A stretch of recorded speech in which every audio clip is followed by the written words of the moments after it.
প্রিয় দর্শক, ভাবুন তো একবার, আপনি কারো সাথে শান্তি আলোচনা করতে বসেছেন, চা খাচ্ছেন, হাসছেন, আর ঠিক টেবিলের নিচ দিয়ে সে আপনার পায়ে একটা লোডেড বন্দুক ঠেকিয়ে রেখেছে। আপনি কি করবেন? চা শেষ করবেন, নাকি টেবিলটাই উল্টে দেবেন? আজ ঠিক এই মুহূর্তটায় মধ্যপ্রাচ্যের রাজনীতিতে এই ঘটনাটাই ঘটছে।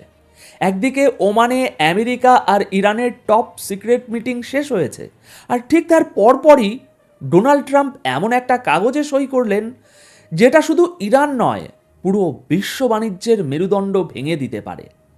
সবাই ভাবছে যুদ্ধ হবে কি হবে না, কিন্তু আসল খেলাটা যে যুদ্ধের ময়দানে নয়, বরং ব্যাংকের লকারে আর তেলের ড্রামে হচ্ছে, সেটা কজন জানে? আজ 8ই ফেব্রুয়ারি 2026, ইরানের গলার কাছে নতুন একটা ফাঁস পড়ানো হয়েছে। ট্রাম্প বলছেন ইরান ডেসপারেট, আর ইরান বলছে ট্রাম্প মিথ্যেবাদী। তাহলে আসল সত্যটা কে বলছে? আর কেন আমি বলছি সামনের 7টা দিন পুরো পৃথিবীর জন্য ভয়ঙ্কর হতে চলেছে?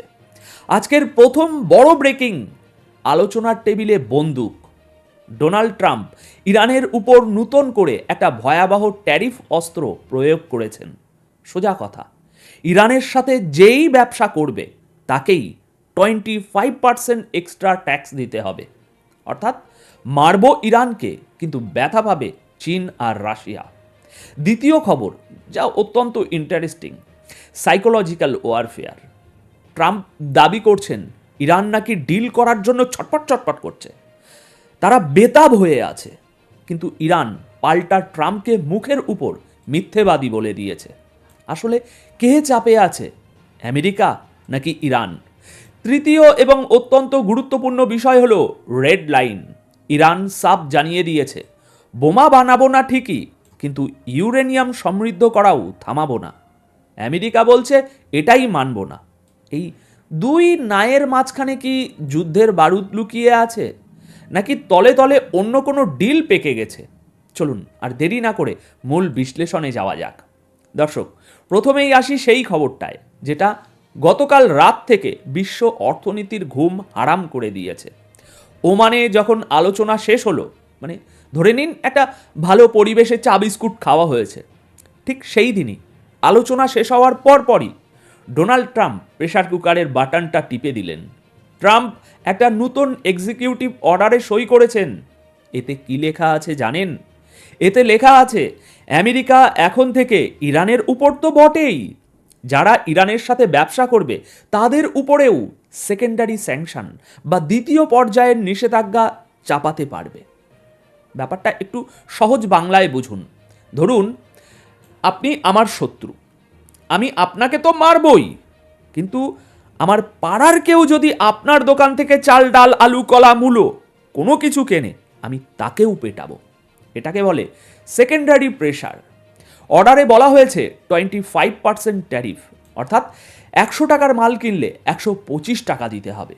এখন প্রশ্ন হলো, ট্রাম্প এটা কেন করলেন? দর্শক, খেয়াল করুন সেই একই জিনিসটা যেটা আমি বারবার বলি, টাইমিংটা খেয়াল করুন। ওমানে আলোচনা চলছে। সাধারণত আলোচনার সময় দেশগুলো একে অপরকে একটু ছাড় দেয়, একটু নরম থাকে, একে বলে কনফিডেন্স বিল্ডিং মেজার। কিন্তু ট্রাম্প খেলছেন উল্টো চাল। তিনি ভাবছেন আলোচনার টেবিলে বসে বসেই যদি আমি ওদের মাথায় বন্দুকটা ঠেকিয়ে দিই, তাহলে ওরা ভয়ে তড়িঘড়ি আমার শর্ত মেনে নেবে। আমেরিকার কমার্স ডিপার্টমেন্ট এবং স্টেট ডিপার্টমেন্টকে দায়িত্ব দেওয়া হয়েছে, খুঁজে বের করো কোন কোন দেশ ইরান থেকে তেল কিনছে, পেস্তা কিনছে বা কার্পেট কিনছে। সেই লিস্ট সোজা ট্রাম্পের টেবিলে যাবে, আর তারপর শুরু হবে অর্থনৈতিক হামলা। এখন সিরিয়াসলি বলুন তো, এই ট্যারিফ কি এখনো চালু হয়েছে? না। এখানেই ট্রাম্পের আরেকটা মাস্টার স্ট্রোক। তিনি ট্যারিফ লাগাননি, শুধু তলোয়ারটা ঝুলিয়ে দিয়েছেন। তিনি ইরানকে বলছেন, দেখো, আমি চাইলেই এটা করতে পারি, যদি আগামী সপ্তাহের মিটিংয়ে আমার কথা না শোনো, তাহলে এই কাগজটা আইনে পরিণত হবে। এটাকে বলে নেগোসিয়েশন উইথ এ হ্যামার। কিন্তু এর একটা সাইড এফেক্টও আছে। ইরান তো মার খাবেই, কিন্তু ইরানের সবচেয়ে বড় দুই বন্ধু চীন এবং রাশিয়া, তারা কি চুপ করে বসে থাকবে? চীন ইরান থেকে প্রচুর তেল কেনে। এখন যদি আমেরিকা চীনের উপর এই 25% ট্যারিফ এক্সট্রা বসায়, চীন কি পাল্টা কিছু করবে না? অর্থাৎ ট্রাম্পের এই একটা সই শুধুমাত্র ইরান আমেরিকা সমস্যা নয়, বরং একটা নতুন গ্লোবাল ট্রেড ওয়ার বা বিশ্ব বাণিজ্য যুদ্ধ শুরু করতে পারে। মনে রাখবেন, যখন সবাই ভাবছে এটা শুধু একটা সই, আমি বলছি এটা হলো আগামী দিনের অর্থনৈতিক যুদ্ধের একটা ট্রেলার মাত্র। ট্রাম্প বুঝিয়ে দিলেন তিনি কথা বলবেন ঠিকই, কিন্তু হাতে চাবুকটা রেখেই বলবেন। এবার আসি দ্বিতীয় পয়েন্টে। এটা শুনলে আপনিও ভাববেন, রাজনীতিতে সত্য কথা বলে আসলে কিছু নেই, পুরোটাই পারসেপশন বা ধারণা তৈরির খেলা। ট্রাম্প মিডিয়ার সামনে এসে খুব কনফিডেন্টলি, খুব জোর গলায় গতকাল বলেছেন ইরান খুব বাজেভাবে ডিল করার জন্য বেতাব হয়ে আছে, ওরা ডিল চাইছে, খুব দ্রুত চাইছে। ট্রাম্পের বডি ল্যাঙ্গুয়েজ এমন ছিল যেন ইরান এসে তার পায়ে পড়ে গেছে। তিনি আরও বললেন, যদি 2 বছর আগে এই ডিলটা হতো তাহলে ভালো হতো, কিন্তু তখন ইরান রেডি ছিল না, এখন ওরা নতজানু হয়েছে। মানে তিনি ঘুরিয়ে পেঁচিয়ে বাইডেন প্রশাসনকে খোঁচা দিলেন এবং নিজেকে মাসিহা বা ত্রাতা হিসাবে প্রমাণ করার চেষ্টা করলেন। তিনি এটাও মনে করিয়ে দিলেন যে যদি ডিল না হয় তবে হেভি কনসিকুয়েন্সেস বা ভয়াবহ পরিণাম ভোগ করতে হবে। তিনি জানালেন আমেরিকান নেভির নতুন একটা বিশাল বহর, নতুন একটা আর্মাডা, সেটা নাকি এখন মধ্যপ্রাচ্যের দিকে এগিয়ে যাচ্ছে। কিন্তু দর্শক, মুদ্রার উল্টো পিঠটা দেখেছেন কি? ওমানের মিটিং শেষ হওয়ার পর ইরান কি বলছে? ইরান বলছে ট্রাম্প ডাহা মিথ্যে কথা বলেছেন। একজন ইরানি এমপি ইব্রাহিম রাজাই, যিনি ইরানের পার্লামেন্টের ন্যাশনাল সিকিউরিটি কমিটির মুখপাত্র, তিনি সোজা ভাষায় ট্রাম্পকে একেবারে ধুয়ে দিয়েছেন। তিনি বলেছেন আমেরিকার সব রাস্তা বন্ধ হয়ে গেছে, তাদের মিলিটারি ভয় দেখানো শেষ, তাদের অর্থনৈতিক অবরোধ শেষ, এখন তাদের হাতে আর কোনো অপশান নেই বলেই তারা আলোচনার টেবিলে এসেছেন। ইরান নয়, বরং আমেরিকাই আলোচনার জন্য বেতাব। এখন প্রশ্ন হলো, কে সত্যটা বলছে? আমার বিশ্লেষণ শুনুন। ইরান গত 40 বছর ধরে আমেরিকার স্যাংশন বা অবরোধের মধ্যে বেঁচে আছে। তাদের অর্থনীতি ধুঁকছে, এটা সত্য। তাদের মুদ্রার মান তলানিতে, এটাও সত্য। কিন্তু ইরানিরা হলো দাবার আবিষ্কারক। তারা ইমোশনাল জাতি নয়, তারা স্ট্র্যাটেজিক জাতি। ট্রাম্প যখন বলছেন ইরান বেতাব, তিনি আসলে নিজের দেশের ভোটারদের শোনাচ্ছেন যে দেখো আমি কত শক্তিশালী প্রেসিডেন্ট। আর ইরান যখন বলছে আমরা ভয় পাই না, তারা তাদের দেশের কট্টরপন্থীদের শান্ত রাখছে। কিন্তু ট্রাম্পের ওই নতুন আর্মাডা বা নৌবহরের কথাটা খেয়াল করেছেন কি? Abraham Lincoln career strike group তো আগে থেকেই সেখানে আছে, এখন আবার নতুন করে কি কিছু যাচ্ছে? নাকি এটাও ট্রাম্পের সেই পুরনো অভ্যাস, বাড়িয়ে বাড়িয়ে মিথ্যে কথা বলা? ট্রাম্পের এই গুড কপ ব্যাড কপ খেলাটা খুব পুরনো। তিনি একবার বলছেন ওমানে আলোচনা খুব ভালো ছিল, গ্রেট স্টার্ট, আবার পরের বাক্যেই বলছেন ডিল না হলে কিন্তু খবর আছে। এই যে দ্বিমুখী আচরণ, এই দ্বিমুখী আচরণই প্রমাণ করে যে পর্দার আড়ালে আসলে কিছুই ঠিকঠাক চলছে না। আমেরিকা চাইছে ইরান সম্পূর্ণ আত্মসমর্পণ করুক, আর ইরান চাইছে সম্মানজনক কোনো পথ। কিন্তু আসল খেলাটা হলো, ট্রাম্প জানেন তিনি যদি এখন যুদ্ধ শুরু করেন তেলের দাম $200 গিয়ে ঠেকবে, আর তেলের দাম বাড়লে আমেরিকার অর্থনীতি ধসে পড়বে। তাই ট্রাম্পও আসলে যুদ্ধ চায় না, তিনি চান ভয় দেখিয়ে কাজ হাসিল করতে। এটাকে বলে খাদের কিনারে গিয়ে ব্রেক কষা। এবার আসি সবচেয়ে টেকনিক্যাল এবং সবচেয়ে ভয়ঙ্কর পার্টটায়, নিউক্লিয়ার ইস্যু। ওমানের মিটিংয়ে ইরান একটা কথা খুব পরিষ্কার করে দিয়েছে, আমরা আমাদের রেড লাইন ক্রস করব না। ইরানের রেড লাইন তাহলে কি? Uranium enrichment. সহজ ভাষায় বলি, মাটির নিচ থেকে যে ইউরেনিয়াম পাওয়া যায় সেটা দিয়ে বোমা হয় না, ওটাকে মেশিনে ঘুরিয়ে বিশুদ্ধ করতে হয়। বিদ্যুৎ তৈরির জন্য লাগে 3 থেকে 5% বিশুদ্ধ ইউরেনিয়াম, কিন্তু বোমার জন্য লাগে 90%। আর ইরান এখন 60%-এর কাছাকাছি পৌঁছে গেছে, অর্থাৎ বোমা থেকে তারা মাত্র 1-2 কদম দূরে। এটাকে বলে ব্রেকআউট টাইমিং। আমেরিকা ওমানের টেবিলে বলেছে তোমাদের এই মেশিন ঘোরানো বন্ধ করতে হবে, পুরোপুরি বন্ধ। ইরান বলছে না, আমরা এনরিচমেন্টের লেভেল কমাতে পারি, মানে 60% থেকে কমিয়ে হয়তো 40% নামাতে পারি, কিন্তু মেশিন ঘোরানো বন্ধ করব না।